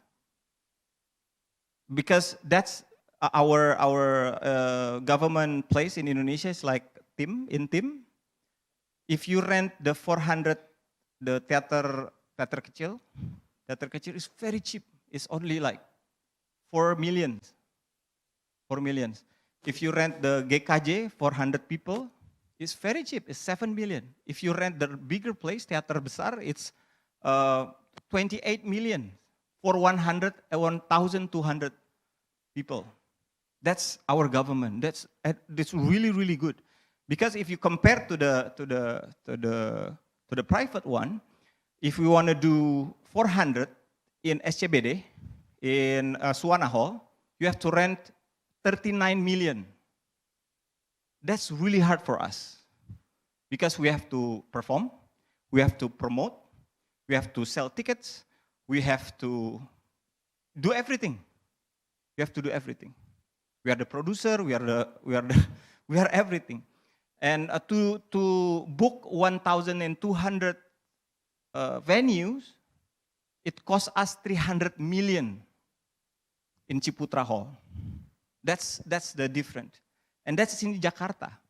In Bali, they have a very beautiful place. They even give you very free in Bali. But again, it's curated by baby boomers. Again. I don't know about Jogja. In Bandung, I don't think they have one. They have the government have one, but it's. I think when you talk too loud, the building will collapse. It's just the culture is not. I don't know why we rich in culture, but we lack of spaces. I think that's from me. Thank you very much. Thank you, Mo. Actually, you made a very good point on, it's actually the market. Yeah, big round of applause. You highlighted some of the key issues that even Pa Umar had flagged, and he'll comment on it a little later. Seema, you want to add something? Yeah, go ahead. Hi, Mo. I'm Seema, a foreign legal consultant in Indonesia. Mo, you spoke of language, you spoke of space, and other issues concerning the numbers. For the comedians who perform, is law a hindrance? Do they fear law? Does that come in the way of freedom of expression and censorship and everything? Because once you put your content on YouTube, you will have more traction. Would that come in the way? This is, a question I have. Okay. Go ahead, Mo. The Indonesian culture is quite good, actually. We are quite free in Indonesia. We are quite free. By the government, it's free, but by the netizen, it's not. So what we do is, every time we have shows, we make it really close. Nobody can record it. Nobody can do anything. We will publish it in our, after we censor it a little bit. Because stand-up comedy is raw. It's a raw kind of art. Because it's an art of criticism. So nobody can, on the stage, in the front of audience, usually they can take it, but not in YouTube. That's why some of the trouble that we have is from the shows that leak. Yeah, that leak to the public by YouTube. But the government is doing great job. We never have trouble.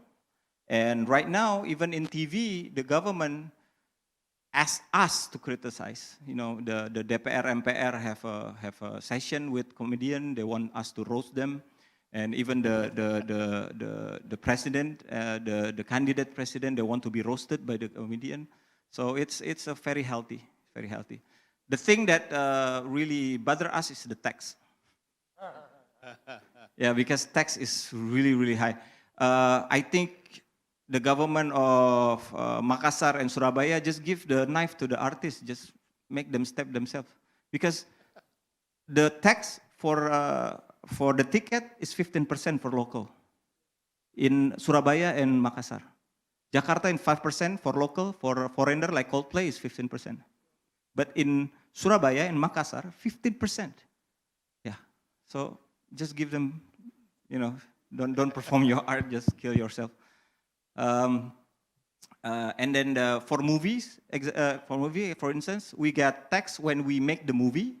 We got tax when we sell the movie. We got tax when we receive the money from the movie. So we got tax 3 times. Yeah. But censorship is okay. Yeah. It's a good point. So, you know, if you pay more tax, means you're making more money. Does not necessarily be true. Okay. Moving on, I'd like to, actually,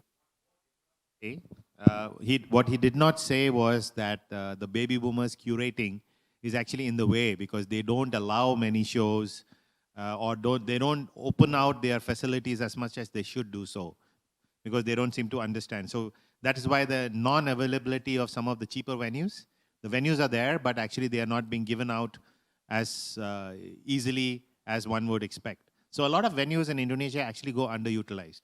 This is a fact even in Bali. Ainsley, you want to add to that? A microphone, please, yeah. I'm in the real estate business, and there are so many venues here and operators of venues that don't really understand what they have. And they could make them much more available to the performing arts sector. Generally, I'm guilty of that. I have a venue. I never thought I could do musical performances, and I've started doing it. So it's getting that exposure about what type of performers are available, getting it out there. I would love the equivalent of the Bali app for the performing arts in Jakarta, so I can know what's happening from day to day. But there are lots and lots of venues, and there are lots of operators who would likely give their venue for nothing, because if they can bring a crowd in, that crowd would then be maybe supporting the F&B in a different part of the venue, or in my case, going to have a look at show units or real estate. So we can be a bit more, I think we can be a bit more creative about opening up an awful lot more venues for performers here, because there's so many that are completely underutilized. This is a great venue, but it wasn't built as a performing arts venue probably, right? Yeah. So I think just engaging the wider community and explaining to them what could be available. These venues can be curated. And someone like myself, I'm pretty open to what I put on. We have no hard and fast rules as long as it sort of complements what we're trying to do in the general business sense. But there are lots and lots of venues, including in Bandung. Fantastic. So we're going to hear from Alistair and Poonam. I'd like you to talk a little bit about you do the Indian Bazaar, which is also a creative economy activity. So we'll hear from you as well. Alistair, over to you. And then Prakash, you also, after that, we'll have hear from Prakash on Indo-Fringe. Yes. Good morning, everyone. I'm Alistair Spears. I've possibly been here longer than anybody else. This is my 44th year in Indonesia. So I've seen a lot of changes, including the Indonesians.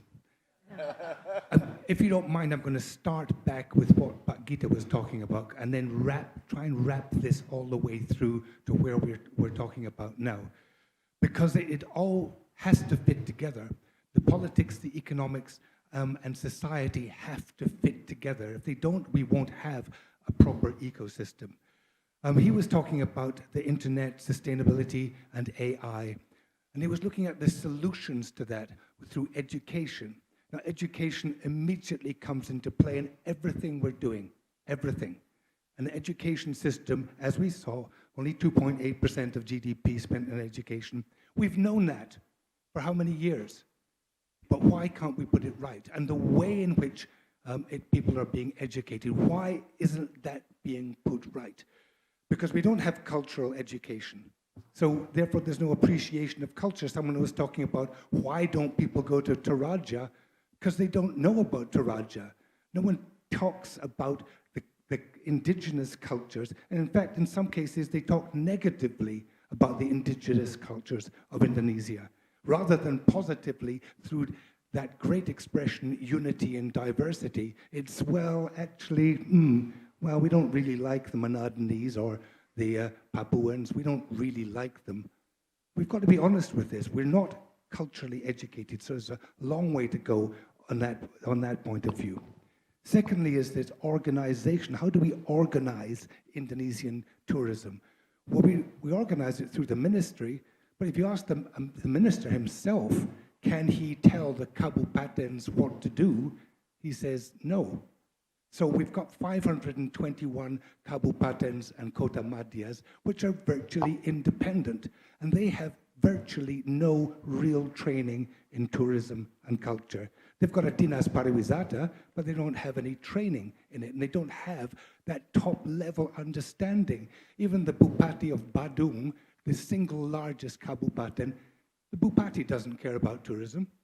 He loves the tax, but he doesn't care about it enough to curate it and look after it. He's the one who allowed the nightclubs to have the loudest possible noise. So we've got some very negative factors in tourism as well. Let's be very clear before we go any further. We're running out of water everywhere. I'll just switch straight into the problems and the challenges, because we can't go to digitalization of destinations which aren't ready. They're not ready. We have no water anywhere, Java and Bali. We're pretending to have water, but we don't have it. We don't have enough energy, and we certainly don't have enough renewable energy, which means that we cannot be certified as GSDC destinations, which Singapore can. Therefore, we're going to lose the international battle through utilities, which is a national government challenge. And we haven't taken that challenge on at all. We've got no water, we've got no waste management at all. We've just seen the great tragedy of the waste in the TPA in Bali going on fire. Disgraceful. We've known for years we have a challenge. How do you have the most successful island in tourism in the world with burning rubbish dumps that shouldn't be there? And to solve the problem, they then bulldozed paddy fields and put the waste there. Is that organization which is going to, do we want to digitize those messages and send them to the world? We're not ready. When you get off your plane in Bali, you run into 1,000 motorbikes before you've done 100 meters. And people are going, I've come to the center of culture in the world. Where is it? There are 140 giant billboards before you reach the first hotel.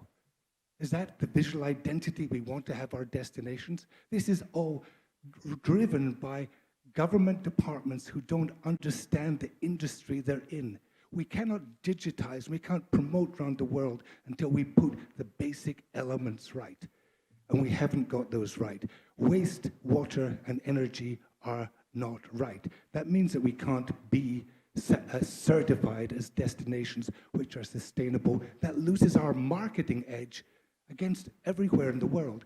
There are no subsidies. I'm working with 4 or 5 hotel groups in sustainability. There's no help from any government department. In Thailand, they subsidize solar. They subsidize retrofitting of buildings. Singapore, you want to put a green wall in, it's paid for. They have the technology and the subsidies. We have nothing to help tourism get into the stage of sustainability apart from the private sector itself. But what do we have? We have the greatest cultural diversity of any destination in Asia. And what are we doing about it? We're covering it up. We're not doing it properly. We're building over it. We are disguising it with, okay, we need bands and we need the nightclubs and so on and so forth, but we also need to preserve the things which are timeless. And I've been working in the tourism industry through publishing for the last 35 years, and we have a huge amount of content, and that content is hidden behind the modern, so-called more attractive part of tourism. I disagree. The most attractive thing about tourism is the uniqueness of the product, not the homogeneity.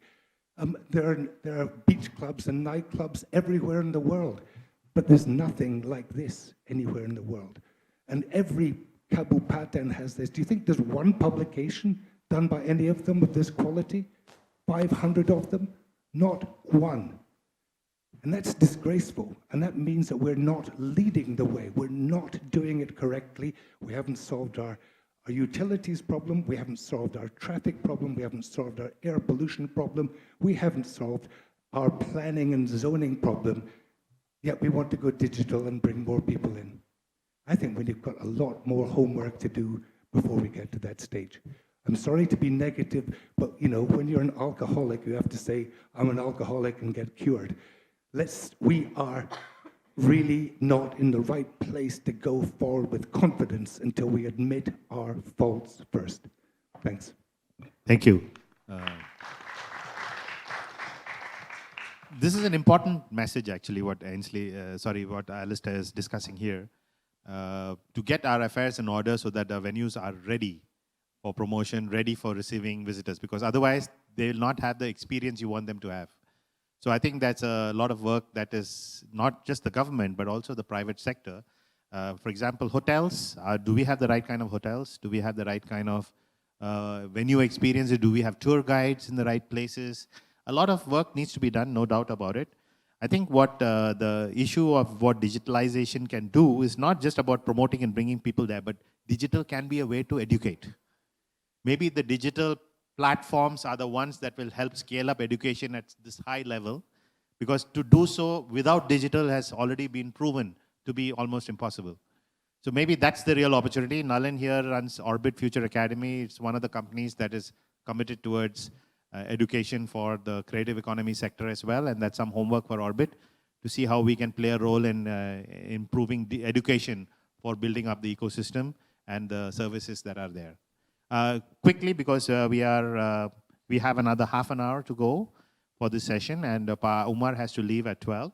So I'd like to quickly move on to Prakash and Pa Gatot, one of you. Just a quick overview on Indo-French. What are you doing and what do you plan to do? Thank you, Sachin. Hello, everyone. My name is Prakash. I'm from 360 Sports Management. Because I'm from sports, I would like to bring to the notice in today's discussion, since morning we're talking about a lot of things related with tourism, etc. Sports tourism is a huge sector where tourists will come into thing. At the moment, we have the Under-17 World Cup going on in Indonesia. How many of you know about it here? Yeah. World Cup for soccer. Yeah, it's going on, and it's happening in major cities. This is where the information, the digital technology, things like that is very important to bring it out to the public, what's happening around the world. Right? Now, let me come back to the Indo-French part of it, for which I'm here. We tied hands with Kairos to produce the Indo-French Festival. The Indo-French Festival is a festival of festival. We would like to call ourselves as aggregators of festivals. We were in Edinburgh for the Edinburgh Fringe Festival a couple of months back in August, and few of the people around this table were also present with us, along with a delegation from the Ministry of Tourism. We met the government officials over there. We met people from the organizers of Edinburgh Fringe Festival. We learned a lot, and we came back and we put together a showcase which was over 10 days. And most of the people around the table were all partners for the Indo-Fringe Festival. Like, for example, we had Cameron from Megatix being the ticketing partner. We had Ainsley, who is providing us venue at his Savya event. We had Nalin from Orbit Future Academy, who are providing education part of the certification for festival management for the schools, etc. I would like to inform you that over the 10 days of the showcase of the Indo-Fringe Festival, Sachin, you may correct me if I'm wrong with the numbers, we had close to around 1,060 odd talent that took part in the... I think there's a slide that gives you the numbers. Can you move to the next slide, please? One more. The next one. Yes. There you go. So we had planned for 1,000. We got 1,362 talents. In fact, the numbers are more because each group had, few hundred people also taking part. For example, we were working with a community at the Kota Tua. There was a community called MKB, which is the Kota Tua Street Performers Association. They had close to around 200, 300 people taking part in different kinds of art forms. And we had about 7,000, 8,000 people watching these performances. So we also had a few, not few, we planned for 90, but we got 382 schools taking part in the Indo-Fringe at Scola. And next year, we plan to take this to campuses, university campuses, and it's going to be spread over at least, our plan is to go to at least 20 cities. And eventually by 2025, we want to reach out to 50 cities. We're going to replicate the same thing around in different cities. This is not only about performers coming on stage, performing, and the audience watching and enjoying it. It's also about educative part of the festival, where we are trying to create people to or create sustainable elements, like, for example, how do you engage sponsors? How do you engage corporates to support your festivals? How do you engage philanthropists? How do you set up stages? How do you bring all these partners together? So we are trying to educate these people how to run festivals. So that's why we try to call ourselves the Festival of Festivals. I have Pa Gatot with me, who is a very experienced person in festivals. He is synonymous with one of the largest jazz festivals, the Java Jazz Festival. Pa Gatot, I would like you have been with us for the last 10 days, visiting venues, visiting our events. I would like you to share your views on how the showcase went. Thank you, Prakas. Selamat siang. We have 10 schools involving more than 30 schools in one school. So about 382 schools involved in the Indo-Fringe event. Mostly, these schools are very good in holding their event. There's a bazaar, there is stage, there is a performance, and involving several what's the name, arts like painting and the gallery.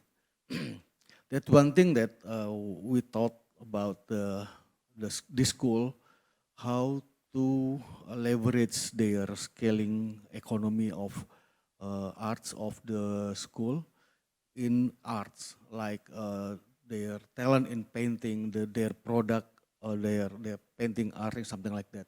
So we're trying hard to think how to leverage their scaling, economic of scale of this student of the school, which have a talent, a good talents in art. So that's Indo-Fringe be there as a form to gather the community of the student community, something like that. Thank you. Yeah. Thank you, Pa. So, yeah, Pa Umar, you have to leave. Okay, thank you so much. Yes. So, if you can have the slides back on, I think there are 2 slides. I'll just quickly wheel you through. Yeah. So, this is the plan that Indo-Fringe will build a network of 10,000 schools and 500 universities in the next 5 years. Next slide, please. This was an event held in this very room. If you can notice, if you recognize the room, You won't believe it that actually this room is also good for music and jazz performances. So Prakash is actually working on building a network of 200 communities. This will be taking place over 2024. Do we have another slide after this? Yes. So this is another project which Prakash worked on, building a partnership with 35 embassies. This was with the Spanish embassy, and they had a Latin Grammy Award nominee come and perform in Indonesia. I think next year there will be events with 35 embassies, one with each during the whole year.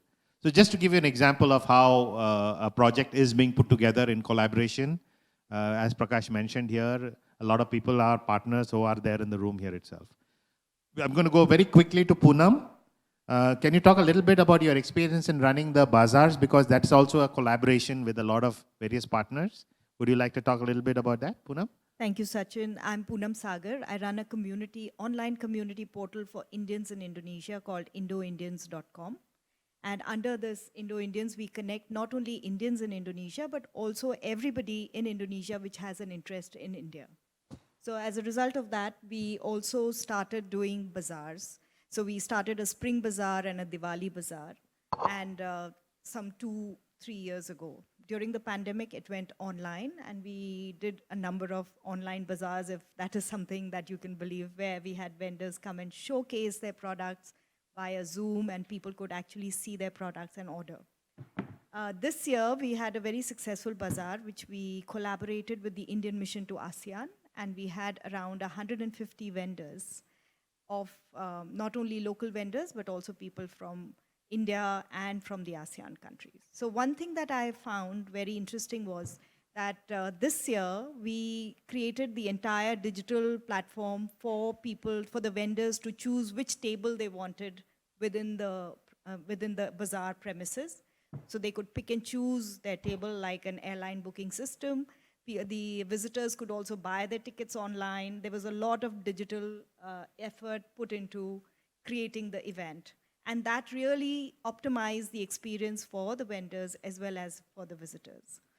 And that was something of really, but what I found even more interesting was that, as it was mentioned earlier in the session, very few of the vendors actually have tried selling their stuff on Tokopedia or on any other platform like Shopee. So that is still that, those really small micro enterprises which are still working from home or working in very micro organizations, that they still do not look at going to a larger e-commerce platform. And while I still have the mic, I wanted to also point out a comment that I had while Pa Gita was speaking about, number of PhD students from Indonesia who are going overseas. So he said there were 182. Now, my question would be, how many of them have come back? Going is one thing. And I think, Pa Timothy, you are one of the good examples who studied overseas, done a PhD, and come back to support the Indonesian economy. In India, we have this term called the brain drain. So we have all the brightest minds going overseas, especially to the US, and supporting the economy grow through its intellectual prowess. Where we have 182 people from Indonesia go last year, how many came back? And how many are helping grow the digitization efforts here in Indonesia? I think it all points out to how are we building our educational centers of excellence here in Indonesia to enable the brightest minds to add to the Indonesian economy. Okay, thank you, Poonam. Some very good points. Nalin, would you like to respond? Just one sentence to lighten the mood. Brain drain not just to US, to Indonesia as well. Look at us. Okay. So we are now, does anybody else want to add to this? Because we're going to go to common paragraph. We have Dr. Mohammed Amin is here. And we wanted to hear some thoughts from him about all that what he's heard today. And also some of the initiatives that common paragraph itself is doing. And Pa Amin is in charge of many new initiatives. So over to you, Pa Amin. Yeah, first of all, I want to respond, Mr. Alistair Spears. I really like what have already you said, and then I agree about the authenticity versus homogeneity. I attend like 4 or 5 festivals, our festivals, supported by the ministry, namely Charisma Event Nusantara, if you want to know that one. It's kind of like a calendar event. Where I go, I saw proscenium state. Where is the circular state? Where is how they have meaning of round dance in the eastern part of Indonesia? I agree with that. So I think it should be there is like a curator or creative director who understand anthropologically with the situation in the region. Then it should be come up, and then it should be demonstrated in the festival. And then the second one, I want to ask Pak Umar Hadi about the freedom of expression. What do you mean of freedom of expression? Because depend upon the ideology of the ideology. If we know art, there's so many ideologies in art. Art for economy, creative, art for community development, art for social propaganda. So many ideology for that. So what do we mean by freedom of expression? Once I was invited to talk about freedom of expression. I want to go there, but in one condition. I want to talk about freedom of expression with my framework. What is my framework? Freedom of expression with responsibility, and to be give impact, to benefit impact. That's my point of view. So freedom should be followed together with responsibility. Otherwise, everybody could express everything in the name of freedom. And then and the second one, in creative economy, we should the freedom, the expression should give benefit impact. So economic impact is one of the indicator. So freedom of expression also give also freedom of interpretation. Okay, so Pak Sandi talks about horror, The horror. What do you think about Indonesian horror movie? Is it positive or negative? Freedom of expression should be followed by freedom of interpretation. Many government officials and scholars give negative opinion about horror movie phenomena in Indonesia. I don't. That is our strength. What we need to do is to insert moral message in the film, and trying to find a new genre constructed in Indonesia. Horror movie combined with the comedy, horror movie combined with the drama, and then comedy, horror movie, and then combined with the action. Have you seen the Big Four, Indonesian movie in Netflix?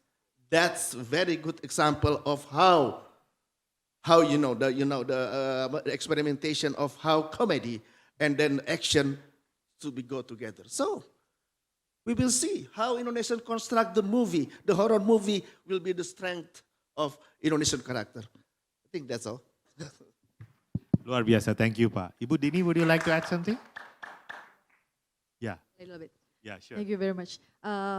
Okay, I'm the representative from Deputy of Strategic Policy. So I would like to explore about the one thing that maybe probably the future tourism trend in the future. So based on Dr. Timothy, if I'm not wrong, we are very in one point of view. So in 2023, experiential activities such as wellness tourism and also nature, and then also it increased by over 10% than 2019. So we have the big opportunity. Travelers increasingly seeking a unique experience, such as spending experience in the food and beverage, and also we can see about the business leisure. So I think this is a good opportunity to us to combine between wellness tourism and also digitalization. And one thing for sure, Indonesia is on 32nd position in TTDI. Have you ever heard before? Travel and Tourism Development Index. And then one of the important things from TTDI is talking about the ICT readiness. So I think this is the big important for us to collaborate together in Indonesia, how to strengthen the ecosystem of digitalization, and then the ICT readiness for Indonesia is become one of the great value to push the position Indonesia in TTDI position. I think that's enough. Mr. Sachin, thank you very much for your time. Thank you so much. So as you can see, we've come to the end of the session here. A big round of applause for Kaman Parekraf. When I went to Pa Sandy some months ago and said that we would like to create a session on the creative economy and tourism, and keep this as a forum for all people who are stakeholders, he was very encouraging, and he told me that why don't we start with a session first.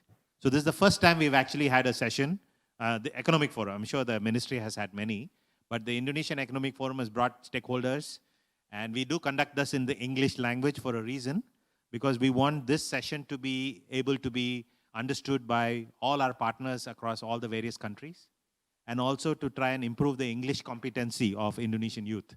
So we partner with universities, we partner with schools, so that they can also watch the modules that are being broadcast by Indonesia Economic Forum.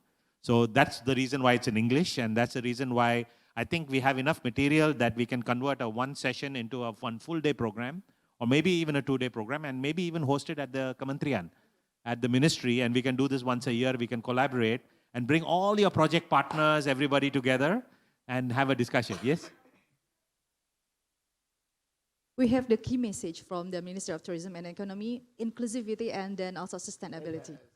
Absolutely. So inclusivity and sustainability will be the hallmark of our events. But we really look forward to bringing this discussion at Kaman Parekraf itself.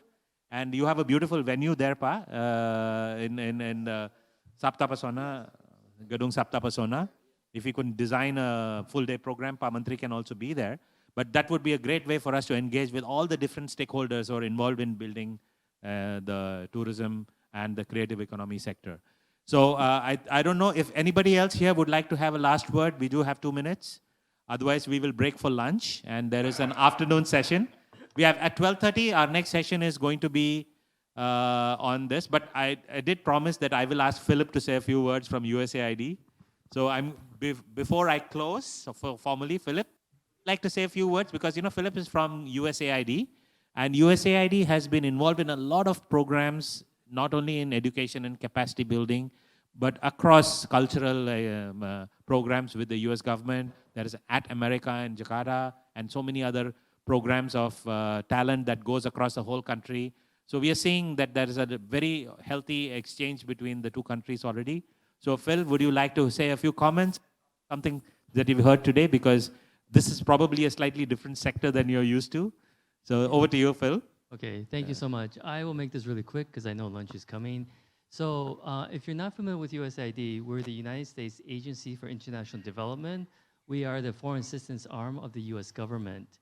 Here in Indonesia, we basically focus on 4 major areas. One is in health. The other one is in environment.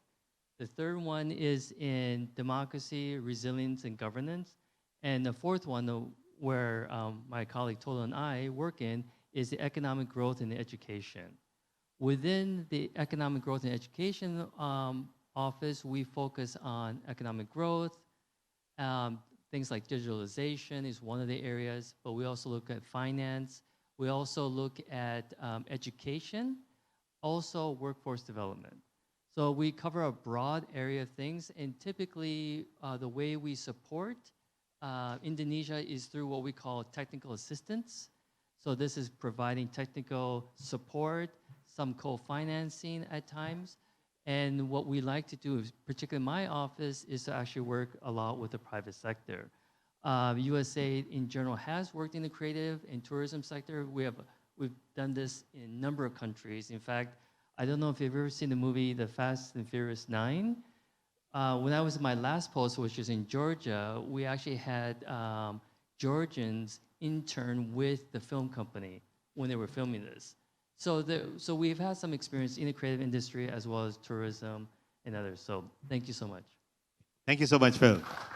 Big round of applause for Phil, because Jeff Cohen, who will be here, I think, in the afternoon session, also told us that he would connect us to the US Embassy's Cultural Affairs team, and to find more synergy of working with Indo-Fringe and some of the other activities we have here. Okay, thank you very much. So just remember, 12:30 is our session on the political outlook. We have representatives from each of the political campaign teams.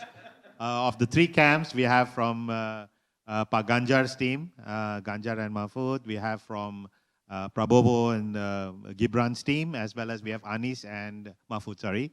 Ganjar and, yes, Anis and Amin. Anis and Amin, sorry. Yeah, Mohamed Iskandar. Yeah.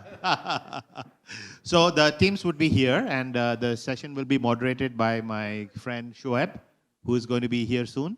And we would be taking a break now, but at 12:30 it's a lunch session. So we would have lunch served outside. You're free to have lunch first. And around 12:45 we would convene back in the room here. Okay? Thank you so much, and thanks for being here today for the morning hat. Yes.